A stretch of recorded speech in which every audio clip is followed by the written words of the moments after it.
If it makes you happy, it doesn't have to make sense to anyone else.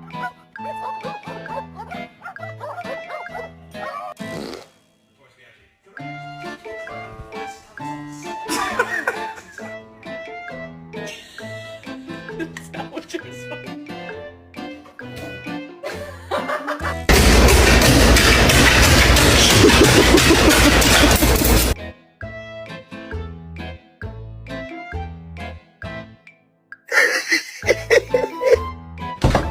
Who are you?